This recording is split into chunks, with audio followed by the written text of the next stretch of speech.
and welcome back to Between the Lines with yours truly, Lisa Leslie. I'm so excited. This is a very, very special episode for me because I'm with one of my best friends, one of my favorite basketball people ever, but one of my favorite human beings on this planet. I've been really blessed to play.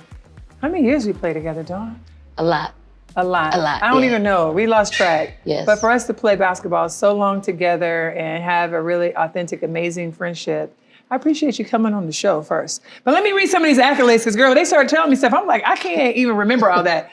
I already know that you're a living legend of the game, but you've been able to take this game and really be a trailblazer to move it, not just as a Hall of Famer and a 3-time Olympic gold medalist as my teammate.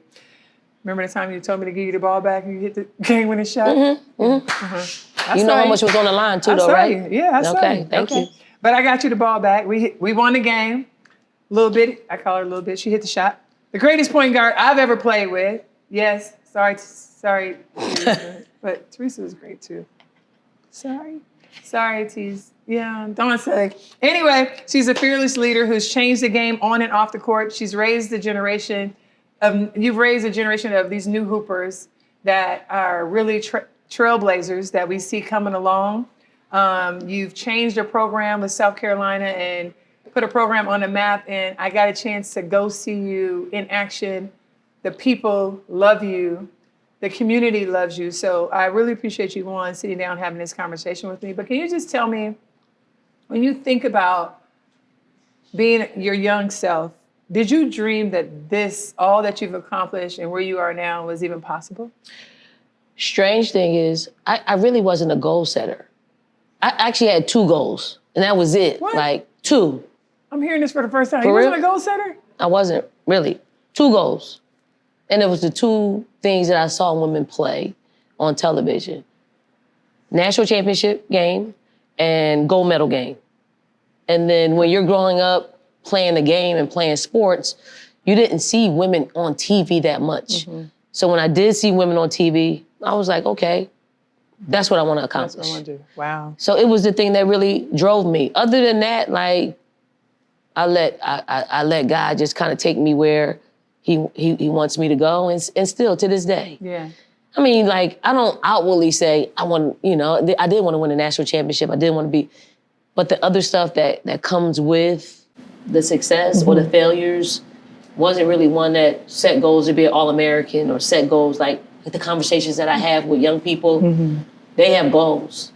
Mm-hmm. They have goals attached to everything that they want to do, which is great. Mm-hmm. But did you know I had goals attached to everything I want to do? Goals. You got goals and questions. That's what I remember about you. Goals, a million questions, because you had goals and you wanted the answers. You needed to kind of. Nerve. Oh God, did you? I'm like, another question? Don't say another question. Dawn. Another question. Oh, another question. Were they good questions? And I know what you were doing. You were doing it for the people that didn't understand. So I got it. But for the people who understood, it was like, be quiet. Yeah, that's true.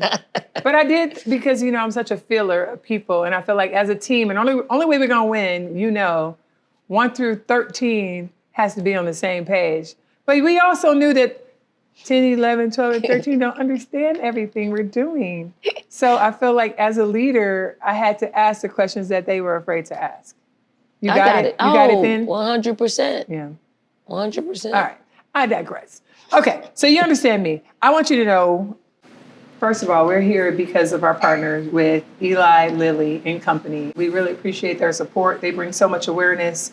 They're powerful, but their awareness for America and cancer is even more important. And one of the messages that's been important is breast health awareness.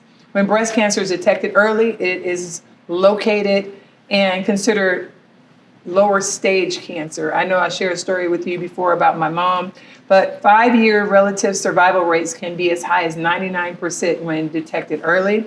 This is something that's bigger than sports. It's a message that's really important for women. You as a coach have an opportunity to mentor, to coach women all the time. What is your message to your players beyond basketball? We hired our performance coach based off of, obviously, the obvious. You're an expert in fitness, right? You're an expert in understanding how the body works, what it needs to do from a sports-specific area.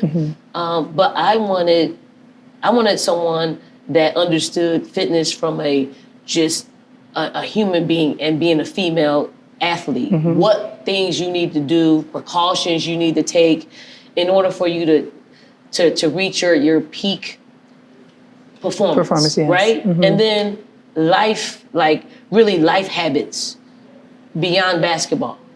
So it was her job to get them to understand, lifting weights, it's a natural thing that you're supposed to do. And if you create a habit of doing that within the game and outside the game, you're gonna lead a healthier life, right?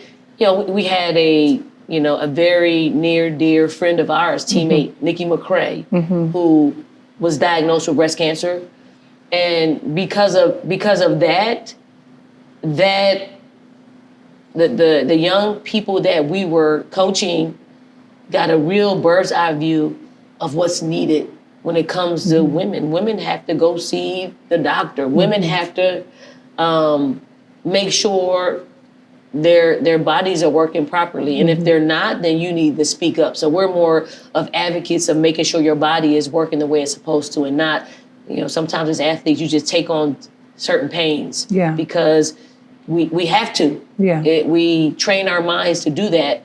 And we're like, be proactive. If you feel something that's not supposed to be there, if you're in any kind of pain, and pain is personal to people, speak out on it. I love that, because I feel like it's just an important message that we have to make sure we get. So I'm happy that you make sure your players as well understand it, and then also spreading the message. Yeah, it's because scary. You never know who we can help. Changing back to our days, you and I somehow, I think by habit, got assigned as roommates. Or did you request me? Come on now. You were the youngest. You were the youngest. I was the youngest. But how did we become, do you know how we became roommates? I don't know, opposite attracts. Okay. So I'm your roommate. Yeah. I come in, I'm 16, right? Or no. You're Are you in 16? college? Yeah, I'm in college. You were was a a junior. freshman? Yeah, I was a junior in high Yep. school. Okay. I come in. What do you remember about that? As roommates? Yes. Oh, you were messy. That is not what you're supposed to say you remember. Oh, my bad. My bad. You were kind. You were. You was kind. You was important. I can't stand you. That is not what you remember about me. Not my kindness, but just like me as a young girl. I wasn't messy. It's just you're a neat freak. You were like a girly girl. Yeah. Like you. Why your face like looks the what? Why you my look bad. like it's a bad thing? It's not. Okay, I was a girly girl. It was just opposite of me. Like you were like, you prepped. Like you had preparation. You got makeup, you got this. And I was more just neat. Let's wash, let's shower, and let's get back to what I need to get back to outside this bathroom, right? But you like to put your stuff everywhere. You like to take a shower, and you like to get out the shower on a bath mat. Yes. While you're wet. That's normal, Dawn. Yeah, no, that's not normal. Not when you have a roommate. What was the deal about the drops of the water? It's like, it's a shower. I'm showering. I'm going to get out. Let me straighten up the bathroom before you come in. Oh, you didn't do that, though. But your level of wanting it straightened up was like, we had to change the rules. What'd the rules start out? I stopped showering first. Yes, so I showered first. Yes. And the bathroom was as clean and as like water spot free. Right. As possible. Okay. I dried off in the shower because I'm conscious. I don't like people to step on a wet bath mat. Ooh, that's nasty, right? Right. And then like I would dry all, like if you brush your teeth and there's water spots going on the mirror or on the sink, somebody's coming behind me. So I'm like, you're gonna clean that up. Yeah, yes. So, all right, y'all. It's all true. So aren't you a better wife because of that now? I'm a better wife because Dawn Staley was my roommate. I was just like, you know what, ma'am, you go first. Show me how you want the shower left. Put my towel over here, like no dots. Make up the bed. Well, we both were big on make up the bed. And we had a really neat room. Order. We like order. We like order. You have had such an amazing career in basketball. 2001 was the first All-Star selection. Did you know that you were the first person to win the three-point contest also? And And the skills challenge. And the skills challenge. I Yeah. didn't know that.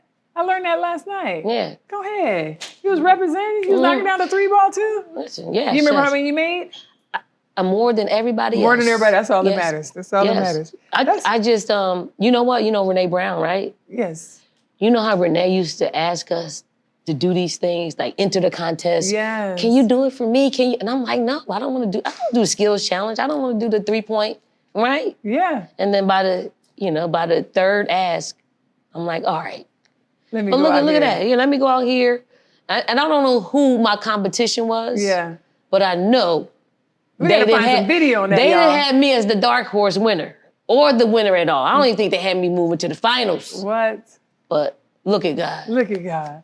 And the 3-point contest, that's all I was like, the 3-point the set contest? shot, baby. Okay, the Butt little out, set was set up. shot. Yes. It was working? Okay. What are some memories that come back to you when you think about the time you were an all-star? Because all-star is like, you put together the best of the best. Yeah. Quite honestly, I didn't really care about the You didn't all-star. remember. Okay. But I mean, That's I fair. mean, like I didn't, like it was great that I was a part of it. Yeah. You know, but Not a big deal for I you. was coaching at the same time, so I would have rather gone out to recruit Yeah. than be at All-Star. That's crazy. Tell me about that. You're playing in WNBA and coaching already? 6 years of it. I feel like the time is just like, damn. Yeah. So how is that done? The off season is, well, our summer is WNBA season, Right. and then your basketball season for your team, you're recruiting. So only big time players, I imagine you had time to really be able to go and recruit. But are you in between our games, like going to see players? No. Okay. No. But at least calling. Yeah, you had to do a lot of calling. And then we just had to flip it, right? We had to say, okay, our coach can't come see you, but you can go see her play in your city. That's a bar. Okay, okay. So we have some photos from All-Star Weekend. Oh my God. From the past, just All-Stars, where we want to get some reactions. All right, what kind of question are we asking? Because I already know the answer to these questions. And why y'all would want to put me on blast? Because the butterfly collar was out, and that suit. You thought you were fine, right? That suit was tailored. Listen, we didn't have a lot of money, guys.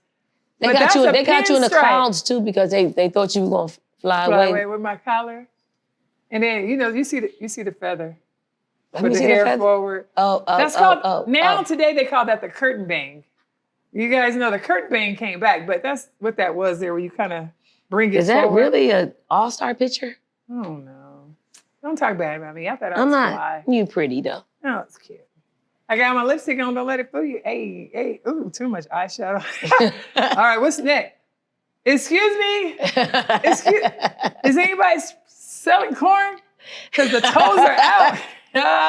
Not the toes out. I didn't care. You didn't care. Oh my God. Oh, let me fix that picture. Wait. just to zoom in. Yeah, you look cute. Nah, little Dawny. Looking a little bit. You always had them earrings on. Black suit went with You everything, always right? had the little diamond earrings going. Yeah. Yeah. Mm-hmm. Black Starter kit. Starter kit. Not the toes out. They was polished though. They were, Oh Lord. Let me see. Not the Olympics. Oh, we were sharp there. 1996. Sharp. You liked it? I love it. Was that Ralph Lauren we were in? I think this is what I wore on my Polo. show with Kelly. Polo? Was that Polo? It was either Ralph Lauren or Polo. That's the same thing. My bad. Oh. Big dummies. Yes. Anyways, Ralph Lauren, Polo.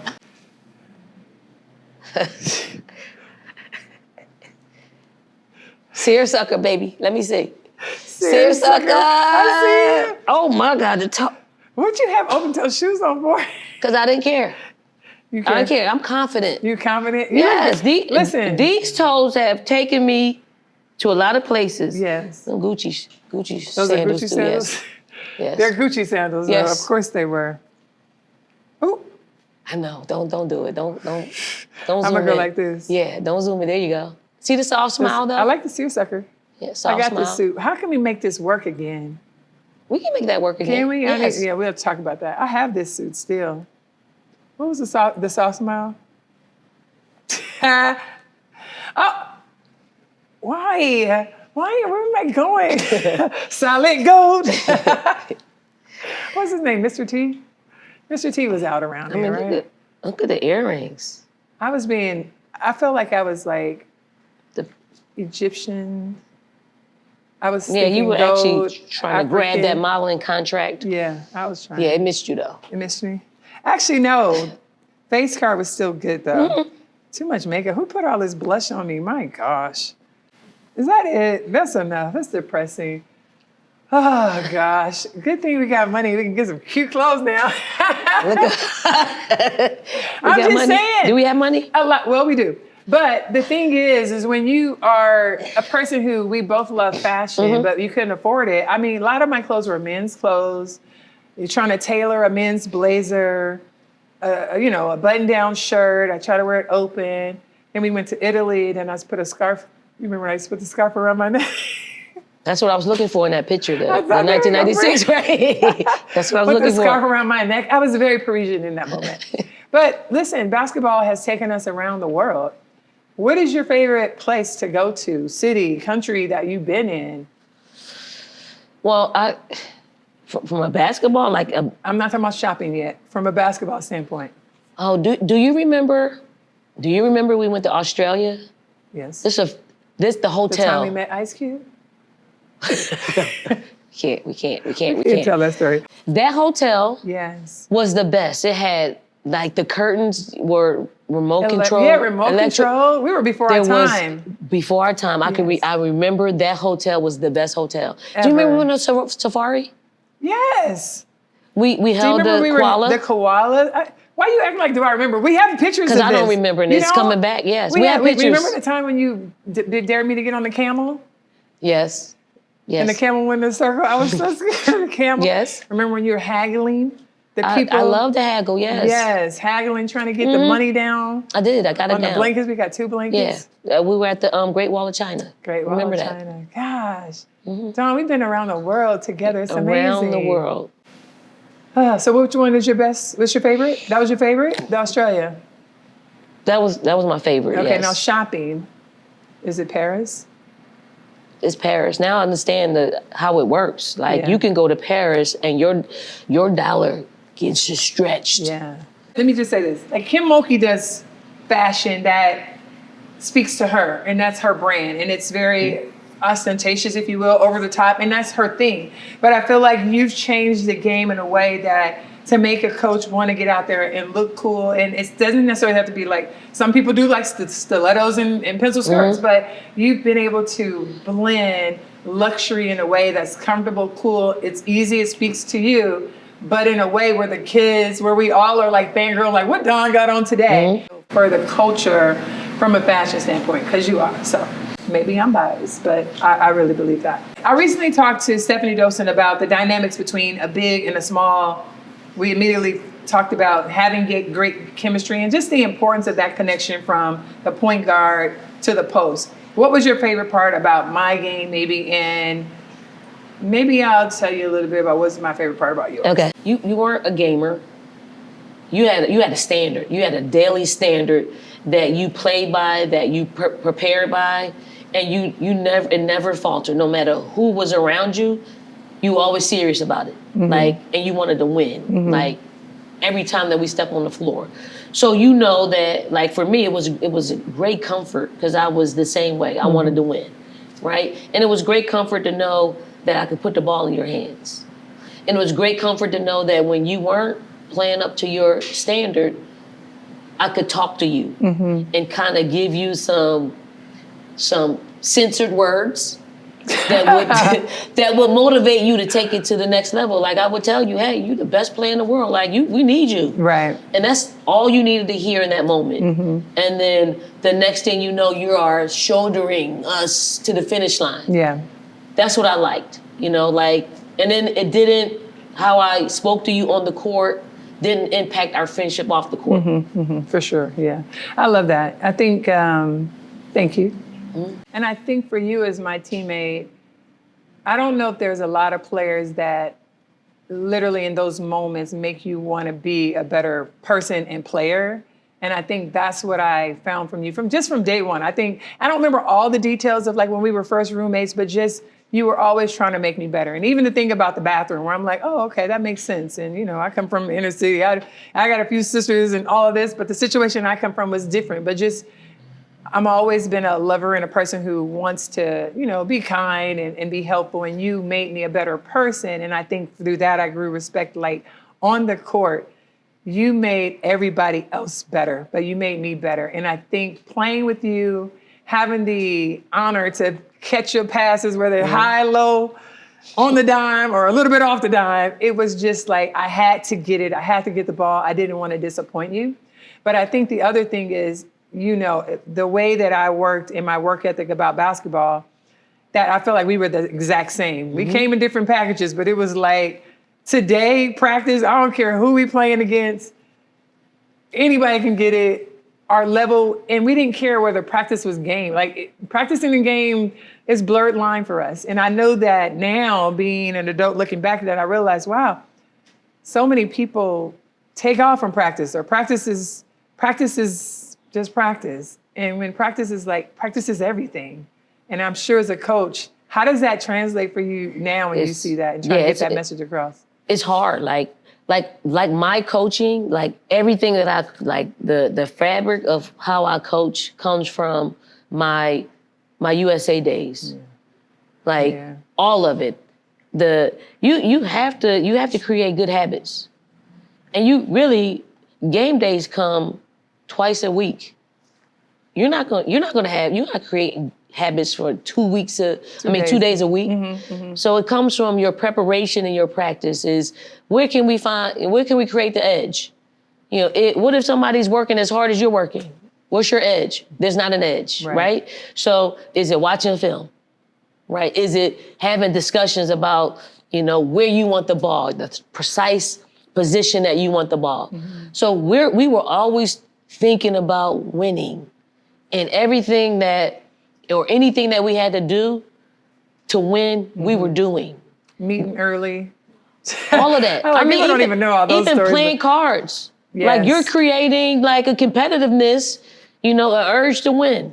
Your book, Uncommon Favor. I know that was like your team motto last year, Uncommon Favor. Can you explain to the people who don't know what Uncommon Favor means and why you named that? Why that's the title of your book? If I have to look at my career and my life and what has happened, the successes that I've had, the lessons that I've had, it all boils down to God's favor. And some of us have it, and it's just favor, and some of us have uncommon favor. Like it's uncommon that all of this has happened to me, all these successes. And then when we won the championship in 2024, when we went undefeated, most people don't remember the year before. Right. We went undefeated until the semifinals, and we lost to Iowa. Right? Iowa. We lost to Iowa, right? And I had the best team, like Aaliyah Boston, the Freshies. They were the best team. They didn't complain. They just worked. They just wanted to win, and they wanted to do it as a unit. And it was the end of their careers, their college careers. And then we come back. We lose all 5 freshmen, all 5 starters, 2 contributors off the bench. And then we come back. Oh, we were talented, but you don't know. There was a lot of unknowns. Yeah. And then when that team started gaining momentum, and then we ended up winning.